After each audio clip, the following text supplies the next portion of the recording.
खबर बहुत चिंतित करने वाली है दोस्तों।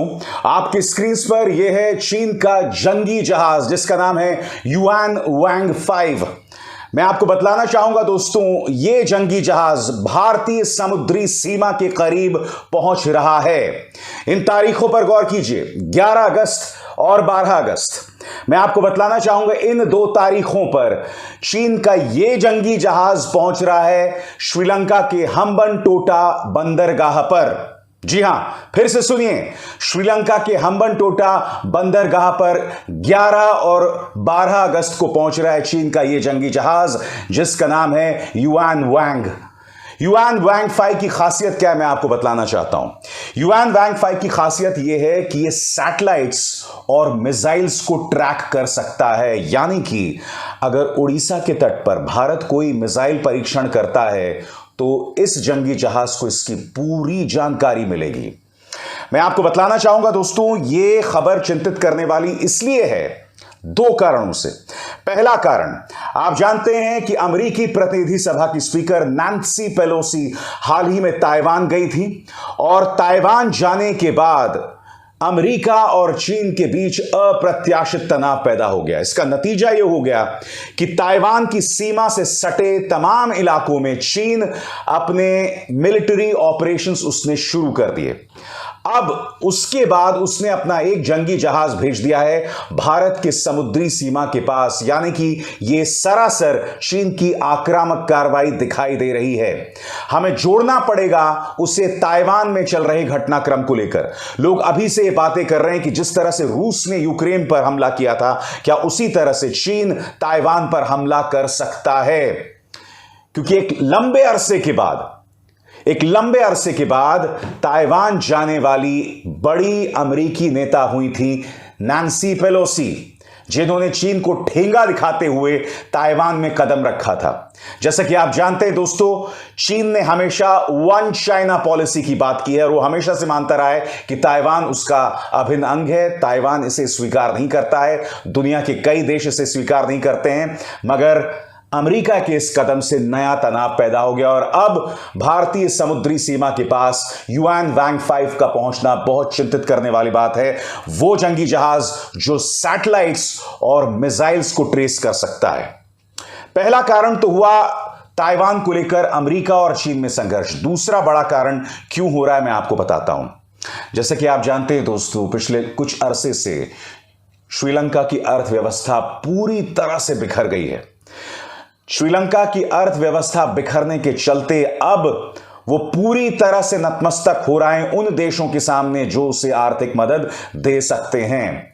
भारत भी लगातार उसे ईंधन दे रहा है, फ्यूल सप्लाई कर रहा है, मगर चीन के सामने, हमें ये नहीं भूलना चाहिए, चीन के सामने श्रीलंका का बहुत बड़ा कर्जा है। और वो कर्जा कितना बड़ा है मैं आपको बतलाना चाहता हूं। श्रीलंका को चीन को करीब 1.4 अरब डॉलर्स देने हैं। 1.4 अरब डॉलर्स दोस्तों, यह आंकड़ा बहुत ज्यादा है। और इसके अलावा यह ना भूलें, हम्बनटोटा बंदरगाह की 99 साल की लीज श्रीलंका ने चीन को दी हुई है, यानी कि एक अरसे से हम्बनटोटा बंदरगाह पर जो है चाइना का कब्जा बना हुआ है। 99 साल की लीज मिली हुई है, ऊपर से 1.4 अरब डॉलर्स का कर्जा श्रीलंका पर है, चीन का पैसा। इसी के चलते वो इजाजत दे रहा है चीन को हम्बनटोटा बंदरगाह में युआन वांग 5 को पार्क करने के लिए, वहां पर लगाने के लिए। मैं आपको बतलाना चाहूंगा इस मुद्दे पर श्रीलंका ने क्या कहा है आपके स्क्रीन पर। श्रीलंका सरकार ने एनडीटीवी से कहा है कि वो इस जंगी जहाज को इसलिए हम्बनटोटा बंदरगाह में आने दे रहे हैं क्योंकि ये एक नॉन न्यूक्लियर प्लेटफॉर्म है, एक गैर परमाणु शिप है। श्रीलंका ने हमसे कहा कि वो अपना जंगी जहाज भेज रहे हैं और उसका मकसद है इंडियन ओशन में जांच और मुआयना। यह बात किसी और ने नहीं बल्कि श्रीलंका के रक्षा मंत्रालय के प्रवक्ता कर्नल नलिन हेराथ ने कही है। अब आप इससे अंदाजा लगा सकते हैं दोस्तों, खुद श्रीलंका यह बात कह रहा है कि हमने उन्हें इसलिए अनुमति दी क्योंकि नंबर 1 वो गैर परमाणु शिप है, नंबर 2 इस शिप का मकसद जांच और मुआयना है, सर्विलांस है। खुलेआम श्रीलंका इस तरह की बात कर रहा है। भारत के लिए जबरदस्त दुविधा है दोस्तों। चीन के साथ हमारे संबंध इस वक्त न्यूनतम स्तर पर हैं। गालवान घाटी के कई हिस्सों पर अब भी चीन का कब्जा है। उन तमाम इलाकों में जहां पहले हमारे सैनिक जा सकते थे, नहीं जा पा रहे। हमारे प्रधानमंत्री ने अब तक मुंह से चीन शब्द नहीं कहा। एक तरफ यह तनाव है, फिर गालवान घाटी में संघर्ष में हमारे 21 जवान शहीद हो गए थे दोस्तों, और अब यह तनाव सामने उभर कर आ रहा है। एनडीटीवी के मुताबिक भारत सरकार का कहना है, Indian government sources said they are monitoring the progress of the ship.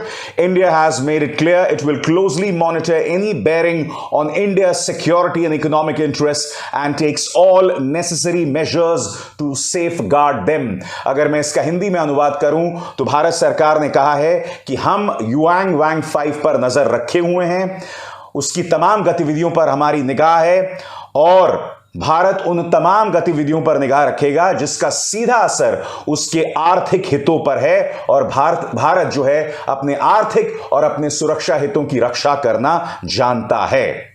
मैं आपको बतलाना चाहूंगा दोस्तों, टकराव ना हो इसी के चलते चीन ने बहुत चालाकी से ये जो अपना जहाज है ना युआंग वांग 5, इसे इंडोनेशियाई पानी के जरिए भेजा ताकि भारत के साथ किसी भी सूरत में रास्ते में कोई टकराव की स्थिति पैदा ना हो। अब जब आप इंडोनेशियाई स्ट्रेट से होते हुए श्रीलंका की तरफ आते हैं तो जाहिर सी बात है भारत किसी तरह से उसमें दखल नहीं दे सकता। मगर इससे साफ पता चल रहा है कि चीन के सामरिक हौसले लगातार बढ़ते जा रहे हैं। चीन भारत को चारों तरफ से घेर रहा है, यह मिसाल मैं आपको दे चुका हूं।